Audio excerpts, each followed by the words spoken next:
By the late 1930s, every major navy in the world was trying to solve the same problem, and it was far more complex than simply building bigger guns or thicker armor. The real challenge was accuracy at distance.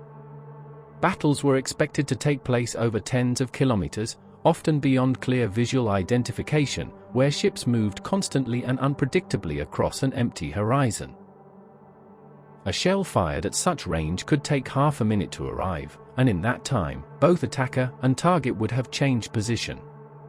So the question was not where the enemy was, instead where the enemy was going to be.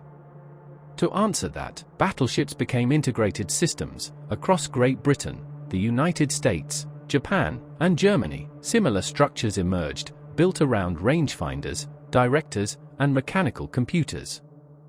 All of them seemed to follow the same logic. Behind every shot fired, there was far more than just a gun. Each navy invested enormous effort and talent into the systems that made these guns effective. Years of engineering and refinement went into solving how to hit a target that could not be reliably seen.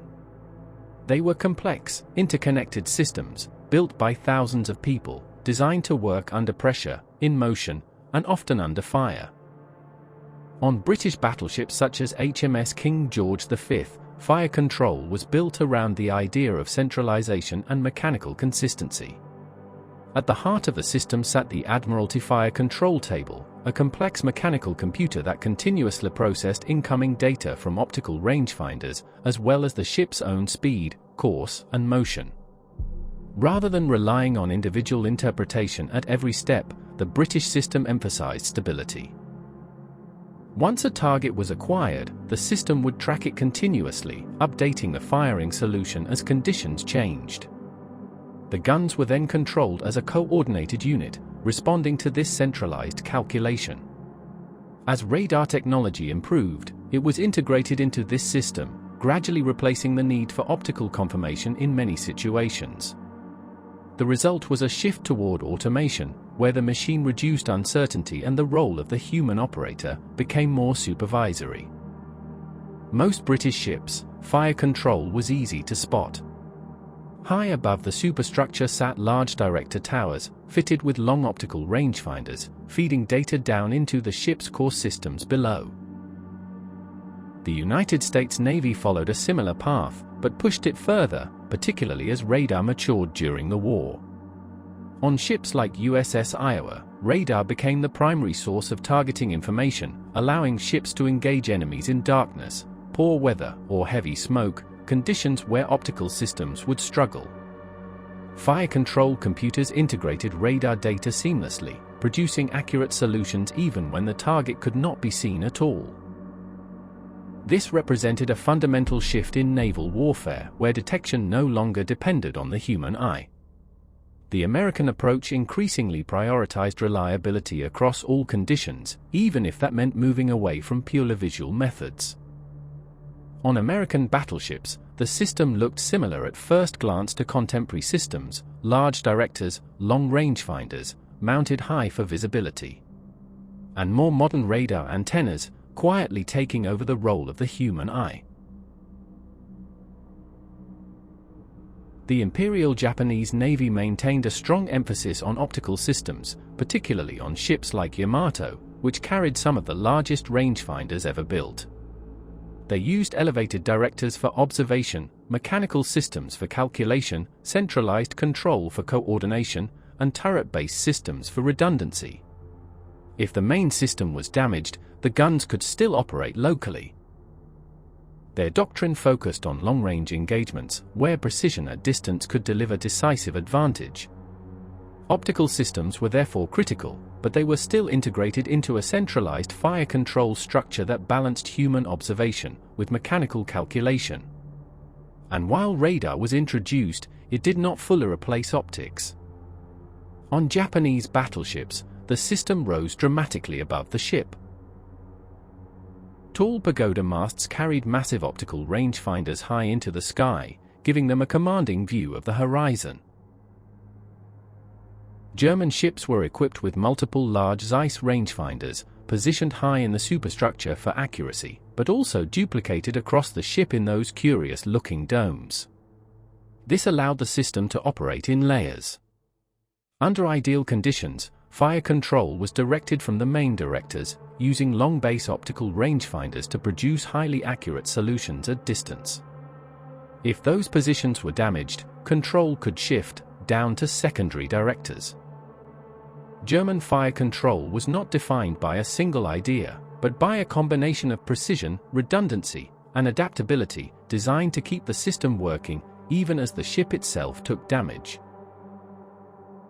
On Bismarck, the system was spread across the ship. The most important range-finding did not come from a single visible feature, but from a network of optical instruments integrated into the ship's fire control system. Large, long baseline rangefinders mounted in director positions provided highly accurate measurements for the main guns, while additional systems supported secondary weapons and local control.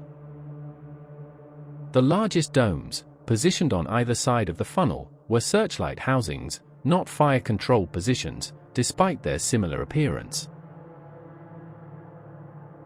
On French battleships, the system looked different almost immediately. Ships like Jean Bart concentrated their main battery forward, with all main turrets placed at the front of the ship, giving them a very distinct silhouette. This influenced how fire control was arranged, with directors and observation points focused toward the front of the ship, operating in a centralized system broadly similar to the British systems, relying primarily on optical rangefinding and mechanical calculation.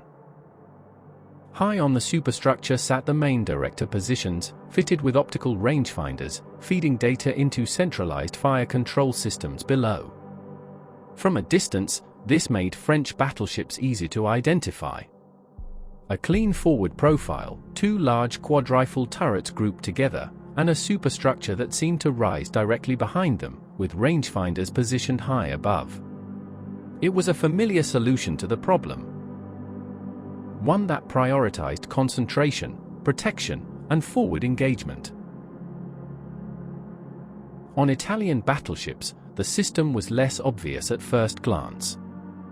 Ships of the Regia Marina carried their rangefinders high in compact director structures, without the towering masts of the Japanese or the prominent domes seen on German ships. The layout was clean, almost understated. Where they differed was in priority. Speed, clarity, and long-range visibility were key. Their systems were designed to perform best in good conditions, where clear observation could deliver accurate fire at distance. From a distance, Italian battleships can be harder to read. No oversized structures, no obvious external systems, just a low, streamlined superstructure with directors placed carefully above it. It was a more subtle approach, one that relied on clear sight, strong optics, and favorable conditions to achieve its effectiveness.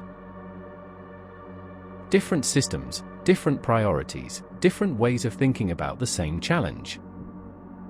Because two battleships might look almost identical at a distance, yet behave completely differently the moment the guns open fire. And it is in those differences, quiet, technical, and easy to miss, where the real story lives. Not just in the steel, but in the thinking behind it. In how each navy chose to see the enemy and decide where the next shell would fall. From the gun decks to the bridge, every story we tell honors those who served. If this tale made you feel the salt and steel of history, give it a like, and if you're not yet part of our channel's convoy, subscribe and join the ranks. More powerful stories await.